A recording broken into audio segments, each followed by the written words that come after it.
Hi, I am CA Pritish and today's video is a very frequently asked question on taxability of gifts in India.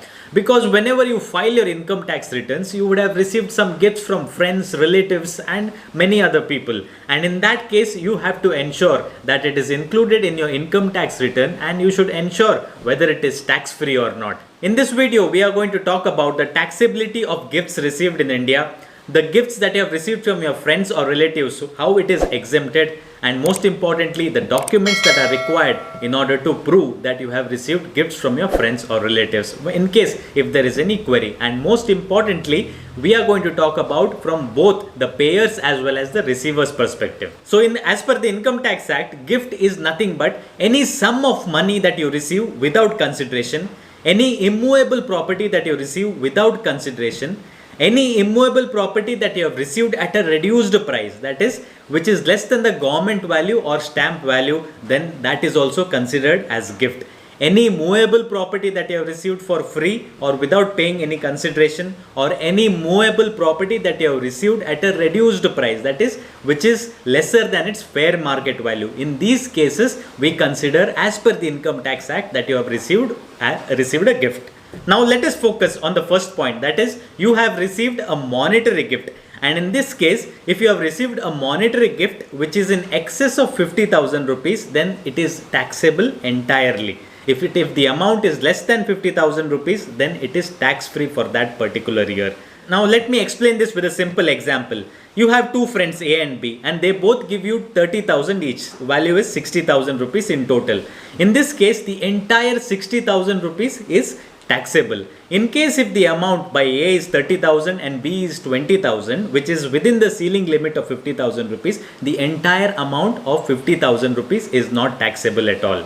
Now there are certain exceptions or exemptions when you receive gift from your relatives. Now as per the Income Tax Act, not everybody is your relative. There are certain specified relatives. Only in case if you receive gift from them, then only it is exempted. So let us look into who are those relatives as per the Income Tax Act. The relatives as per the Income Tax Act are father, mother, spouse, your daughter and son, brother and sister, your father's brother and sister, your mother's brother and sister, your spouse's brother and sister, your spouse's father and mother, and also the daughter and son of your brother and sister. And the spouses of all these people will be termed as relatives. In case if you receive gift from any other person other than the term defined as relatives in the Income Tax Act, then you are liable to pay tax on the gift that you receive.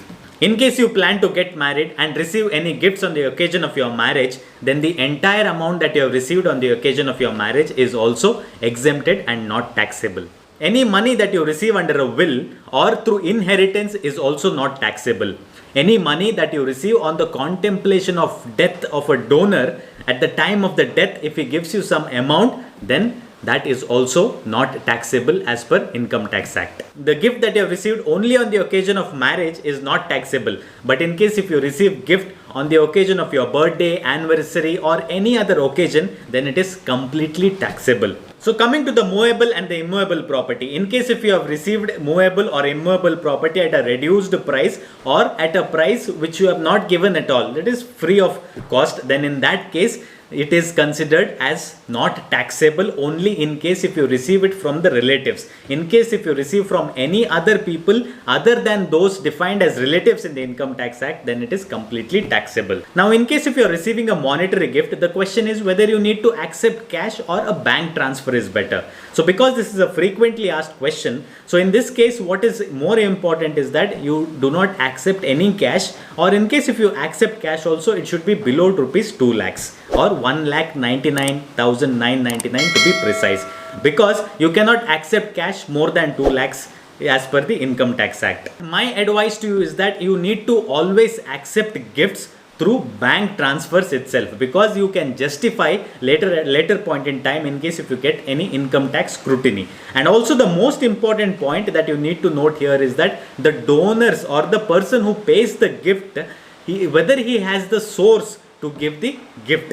Because some people do not file their income tax returns and they do not have the adequate source of income as per their income tax return. But in case if he is not able to justify the source of income, then the payer will be in trouble with the income tax department. Now the next question is that whether you need to have any documents when you give or receive gifts. It is always important to have a gift deed executed, so that in order, if you get any income tax query, then definitely you can provide this document. It can be registered as well.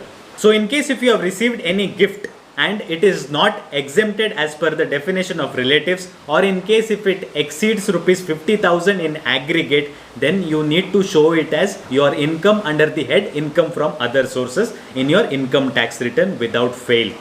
Friends, thank you very much for watching this video, and in case if you have any doubts, please feel free to post your queries below so that I will answer each one of you all. In case if you have not liked and subscribed my channel, please do it so that it will help me motivate to do more videos on taxation, finance, stock markets and various other interesting topics. Happy investing.